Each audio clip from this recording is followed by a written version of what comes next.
Vous écoutez l'affaire Agnès Leroux, deuxième partie.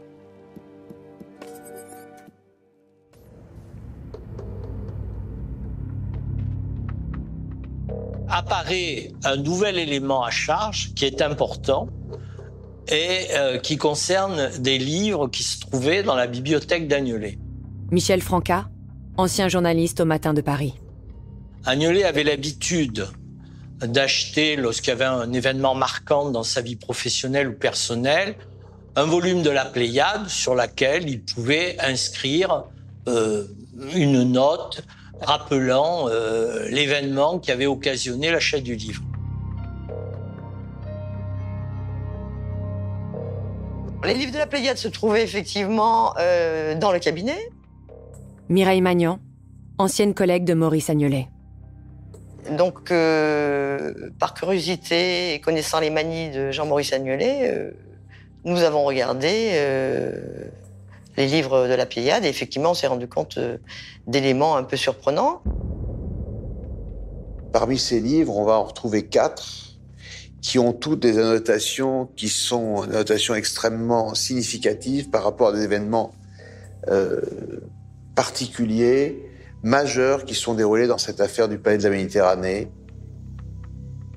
Dans la chronologie, en plus, les dates d'achat correspondent à des moments clés de l'affaire. Et le 2 novembre, il achète les œuvres d'Hemingway et on trouve sur la dernière page de sa main écrit PMPV, liberté. C'est assez troublant.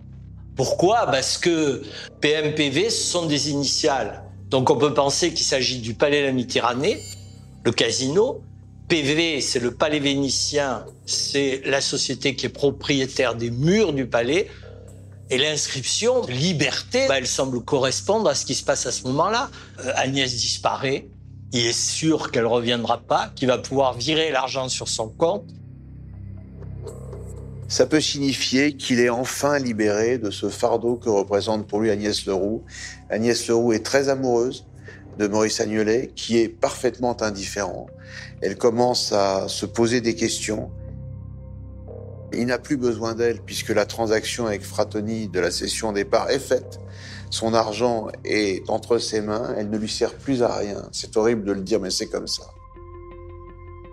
27 ans plus tard, en 2004, Maurice Agnelet est enfin incriminé. 27 ans après la disparition d'Agnès Leroux, l'héritière du casino, l'affaire rebondit. Jean-Maurice Agnelet, son amant au moment des faits et principal suspect, s'est vu signifier hier une mise en examen pour assassinat, une étape décisive car en 1986, Jean-Maurice Agnelet avait obtenu un non-lieu, la mort d'Agnès Leroux n'étant pas prouvée. Suicide. En 2004, pour que Maurice Agnelet soit mis en examen pour assassinat. Donc les faits sont de 77 quand même. Et donc dossier totalement atypique, pas de cadavre, pas de scène de crime, mais une masse d'indices absolument insensés. Dans aucun dossier criminel que j'ai couvert, j'ai vu autant de preuves de culpabilité pour l'accusé. Là, il y en a plein. Les écrits constitués par l'accusé lui-même, ce qui est fou, et conservés alors que c'est des choses brûlantes. L'actualité de ce jeudi, c'est bien sûr l'ouverture du procès de Maurice Agnelet. L'ancien avocat comparaît pour l'assassinat d'Agnès Leroux, l'héritière du Palais de la Méditerranée. Tous les journaux ont titré sur l'affaire aujourd'hui. Et à son arrivée au palais de justice, Renée Leroux, la mère d'Agnès qui a disparu, avait du mal à se frayer un chemin tant il y avait de micros, de caméras et de photographes. Bousculade aussi autour de l'accusé, Maurice Agnelet, qui regardait cette pression médiatique. Une presse qui depuis 30 ans est attirée par cette histoire de guerre des casinos, d'amour et d'argent. Alors c'est très curieux comme procès. Il y a une ambiance très particulière. D'abord, il comparait libre. On est tous là, enfin mes sœurs et moi, on est tous là autour de notre mère, on fait bloc, c'est notre histoire de famille, tragique. Pour nous, c'est un espoir de savoir la vérité. Moi, je n'ai pas de haine contre cet homme. Ce que je veux, c'est le coincer. C'est que je veux qu'il soit mis face à ses responsabilités et qu'il soit condamné pour ce qu'il a fait, à savoir assassiner ma sœur et l'avoir fait disparaître.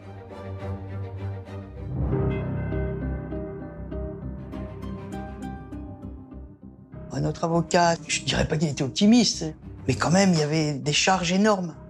Pour Maurice, c'est l'issue d'une très longue histoire. C'est bien sûr sa liberté qui se joue. François Saint-Pierre, avocat de Maurice Agnelet. C'est aussi une vérité. C'est quand même très important pour quiconque de se voir jugé innocent ou coupable. Il encourt la réclusion criminelle à perpétuité pour assassinat, mais s'il y a des circonstances atténuantes, il encourt 20 ans de prison. La défense de Maurice Agnelet repose sur à la fois un postulat et un grand principe, c'est-à-dire que de dire mais où, quand, comment Agnès Le Roux a-t-elle été tuée? À partir du moment où vous ne pouvez pas nous le dire, vous ne pouvez pas accuser cet homme d'avoir commis des faits, donc vous ne rapportez même pas la preuve. Donc c'est en effet très très curieux d'avoir un procès pour assassinat sans cadavre. Maurice Agnelet a été l'accusé numéro 1 de cette affaire, faute d'autres accusés. Et parce qu'il s'est auto-désigné par un comportement histrionique. Mais ça n'empêche pas que contre lui, l'accusation n'a jamais établi de preuve formelle de sa culpabilité. Jamais. Depuis toute la procédure, Guillaume Agnelet et son frère Thomas Agnelet étaient présents. Ils ont toujours soutenu l'innocence de leur père. Je mettais ma tête à couper qu'il était innocent. J'aurais mis ma main à couper qu'il serait acquitté. Mais il y a toujours un doute parce que les explications données aux jurés, est-ce qu'elles sont comprises?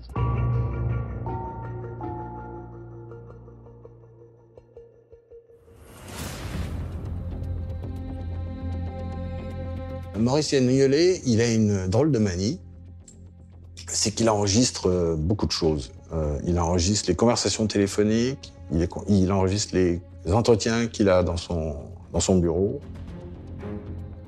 Et il a enregistré toutes les conversations avec Agnès. Les enregistrements qu'on a entendus à la cour d'assises, c'est terrible. Le contraste entre le désespoir d'une femme amoureuse et la sécheresse de l'amant qui donne vraiment l'impression de n'en avoir rien à faire, c'est quelque chose que ça vous fend le cœur. Elle se traîne à ses pieds pour qu'il la voie davantage, et lui, en retour, est d'une froideur absolument glaçante.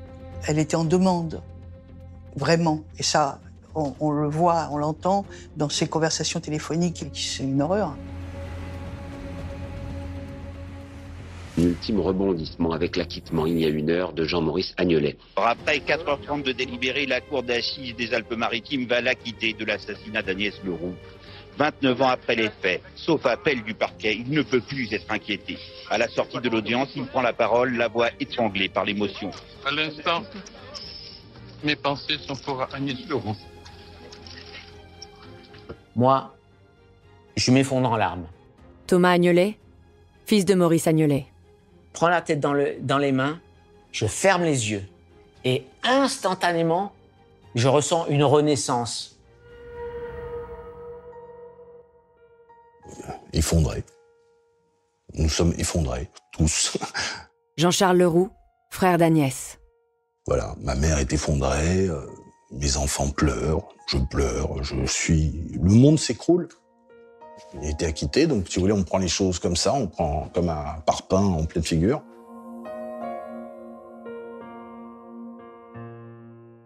On ne peut pas faire appel de cette décision. On est partie civile. Et heureusement, 5 jours après, on apprend que le parquet n'est pas satisfait, que le parquet fait appel et qu'il y aura un second procès. Et donc là, après l'abattement, paf, on repart à l'attaque en se disant bon, il y a un autre procès, on va essayer de le coincer à celui-là.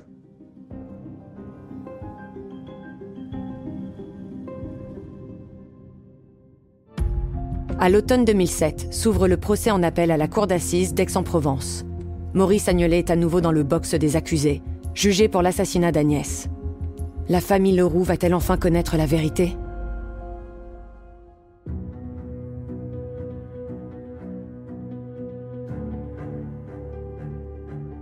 Moins d'1 an après l'acquittement de Maurice Agnelet à Nice, s'ouvre le procès d'Aix-en-Provence. C'est le même accusé, c'est le même dossier. Les témoins sont les mêmes? Entre le procès de Nice et le procès d'Aix, il ne s'est rien passé, c'est toujours le même dossier. Mais les choses se passent différemment, je ne sais pas pourquoi. Madame Leroux espérait que la vérité allait apparaître à la cour d'appel. Hervé Temim, avocat de la famille Leroux. Et si elle n'apparaissait pas de la bouche de Maurice Agnelet, elle espérait au moins que la cour d'assises pourrait faire une autre appréciation des charges qui pesaient contre Maurice Agnelet. Ce qui a été fort dans ce procès, c'est d'abord le premier jour, parce que, à notre grande surprise, le président de la cour d'assises lui a posé une question très intelligente d'ailleurs. Il lui a dit « Monsieur Agnelet, nous aborderons les faits plus tard, mais j'ai une seule question à vous poser. Qu'avez-vous fait pour le week-end de la Toussaint en 1977 ?» Et là, il s'est totalement noyé. Il s'est noyé, il s'est perdu, il a semblé manifestement mentir, raconter un peu n'importe quoi. Maurice Agnelet a été mauvais, mais encore plus mauvais qu'au premier tour. Et donc, les jurés le regardaient, l'air vraiment suspect. Par exemple, un juré pose une question. Vous savez ce que répond Maurice? Il dit « Cette question est vraiment totalement stupide. » Ah bravo Maurice. Alors pour s'attirer la sympathie du jury, vous lui répondez que leurs questions sont complètement stupides. Bon, c'est allé de mal en pis. Il refusait de répondre, il était cassant, il disait au jury que leurs questions étaient stupides. Bref, il en avait marre. La cour se retire pour délibérer. Et là, il se passe un truc aussi très étrange. Stéphane Durand-Soufflant, journaliste au Figaro. Je sors du palais de justice, je sais pas, je dirais 2 petites heures après le début du délibéré, ce qui est très court. Et je vois Hervé Temim, donc l'avocat des Leroux, qui revient, ventre à terre. Et moi, je sortais du palais, je lui dis, vous avez oublié quelque chose? Il me dit, non, ils nous ont rappelé, ça y est, ça rentre. Donc, il dit, bon, c'est bon, quoi, ils vont confirmer l'acquittement.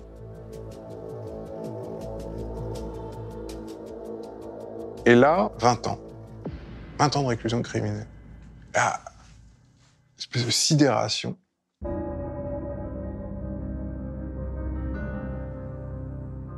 Et là,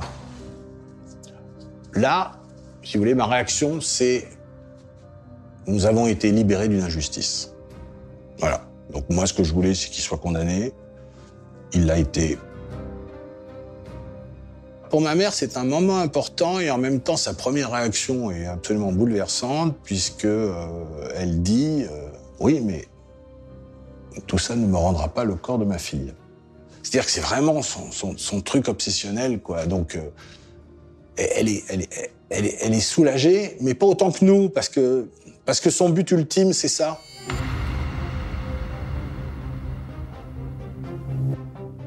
Il y a eu un effet de tombola atroce. Maurice est acquitté à Nice, il est condamné à Aix, aucune explication. J'ai pris la condamnation comme une vengeance de la justice. Thomas Agnelet, fils de Maurice Agnelet. Et j'ai pris la décision des jurés comme étant parjure. Ils auraient dû, comme à Nice, prendre en compte le doute et en faire bénéficier l'accusé. C'est la loi, ils ne l'ont pas appliquée. Je suis allé devant la Cour européenne des droits de l'homme parce que le verdict de condamnation de Maurice Agnelet à Aix-en-Provence était contraire aux principes fondamentaux du procès équitable. La Cour européenne des droits de l'homme, à l'unanimité, a dit que ce procès était indigne.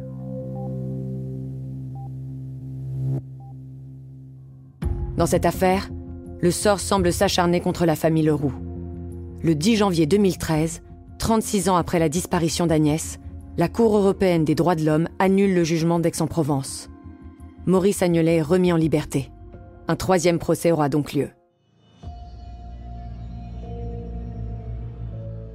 Tout d'un coup, j'apprends que c'est pas fini, qu'il va y avoir un autre procès, que Agnelet va sortir de prison, et qu'on est reparti encore pour 4 semaines de procès. Et à ce moment-là, ma mère est pas bien, donc on y va sans elle, parce que c'est une femme âgée, fatiguée par toutes ces épreuves, bien sûr. Elle n'aurait pas pu supporter ça. Et elle n'a jamais été vraiment au courant de cette démarche auprès de la Cour des droits de l'homme et de la décision de la Cour des droits de l'homme de refaire un 3e procès. Ma mère n'a pas su qu'il y avait un 3e procès. En 2014, 3e procès, on arrive à Rennes, donc le temps a encore passé, on est encore plus loin du crime. Et à Rennes, on va dire que c'est plus tellement l'affaire elle-même qui va passionner, mais c'est un peu l'énigme, et puis c'est quand même devenu un feuilleton judiciaire assez étonnant, donc il y a pas mal de monde quand même. On était tellement loin des faits qu'effectivement, on avait la crainte très grande que le procès ne ressemble pas à grand-chose, que les témoins ne se souviennent plus de rien, que certains d'entre eux aient disparu. Quand on a vu arriver Maurice Agnelet, il avait l'air, franchement, il faisait de la peine. Il se présente pour la 3e fois devant une cour d'assises. Le jeune et fringant avocat niçois est loin. C'est un homme visiblement usé, fatigué, qui a du mal à monter les marches, mais il le répète, il n'endossera jamais les habits du coupable. Mais depuis 37 ans, je dis que je suis innocent. Et en réalité, il a suffi qu'il commence à répondre aux questions sur les faits pour retrouver d'abord toute sa combativité, toute sa mauvaise foi.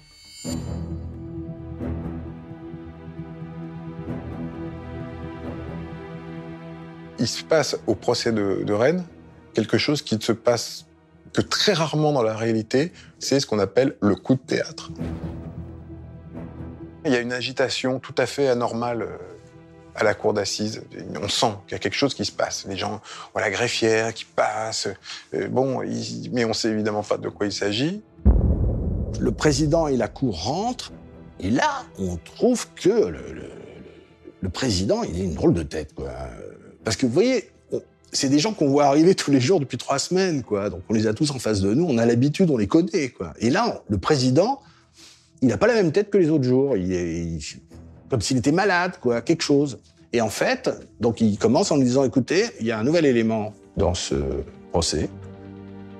Le fils de Maurice Agnelet, Guillaume, qui était présent aux 2 précédents procès, Guillaume Agnelet, a fait une déclaration hier.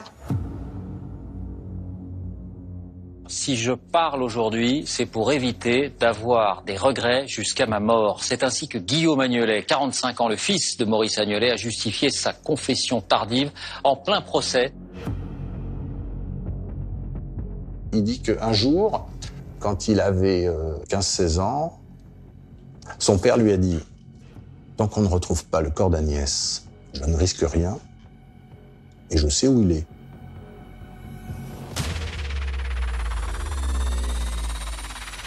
Ce qui est quand même fou, enfin, dire ça à son fils. Bon. Donc ça, il vient de dire, voilà, je me souviens très très bien que c'est exactement ces mots-là que mon père a prononcés. Ensuite, un jour, ma mère m'a appelé et elle m'a dit « Il faut que je te parle de ton père ». Et c'est là où Guillaume explique que sa mère lui a dit que en fait, Maurice avait tué Agnès en Italie, le fameux week-end de la Toussaint, de novembre 77, qu'ils étaient partis en Italie, qu'il avait un pistolet, qu'il lui a collé une balle dans la tête, et qu'ensuite il s'est débarrassé du cœur de la voiture.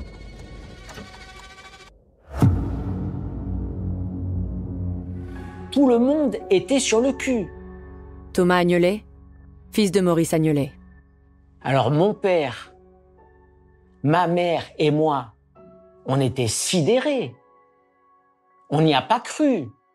On n'y a pas cru parce qu'on savait que c'était n'importe quoi. Mais ce qu'on se demandait, c'était qu'est-ce qui avait bien pu lui passer par la tête pour sortir un truc aussi gros.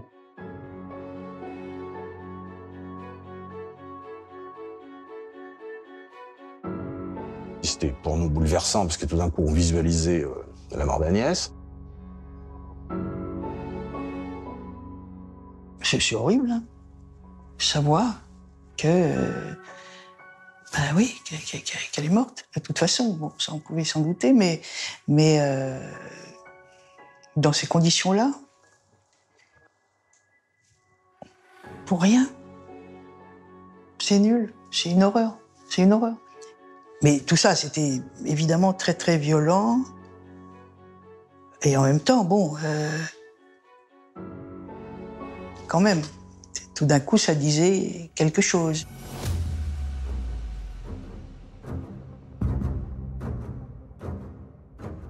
Oh, les accusés ne disent pas tout à leur avocat, c'est certain.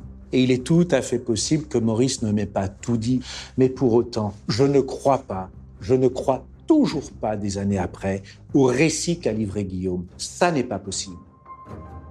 Le verdict tombe 20 ans de réclusion. Quand il est condamné, Maurice Agnolet, il bouge pas, bronche pas.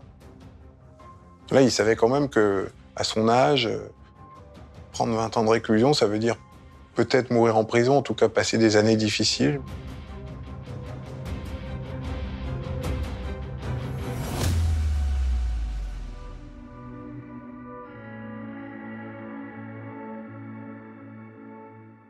J'ai toujours soutenu mon père, pas uniquement parce que c'était mon père. Moi, j'ai toujours cru en son innocence, j'ai toujours été proche de lui. Pour moi, c'était facile et naturel de l'aider dans son combat.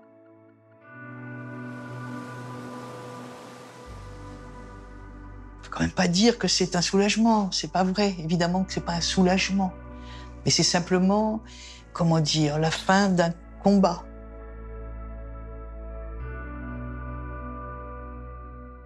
Moi, je ressens l'achèvement d'une bagarre qui aura duré 37 ans, qui était très lourde à vivre, qui était compliquée, qui est une plaie dans notre famille, un poids énorme, et je sens que c'est fini. Et voilà, c'est le destin qui nous a amenés dans cette histoire tragique, quoi.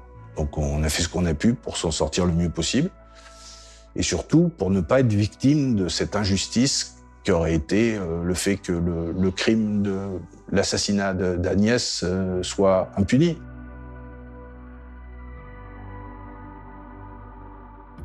Pour la famille Leroux, justice a enfin été rendue.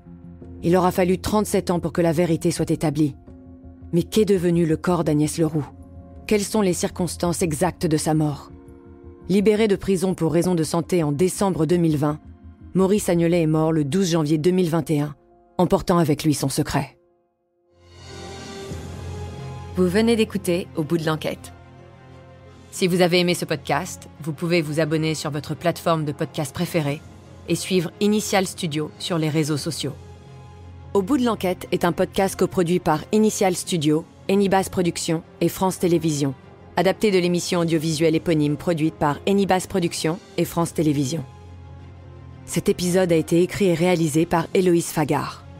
Vous pouvez retrouver l'émission Au bout de l'enquête sur France 2 ou en replay sur France TV.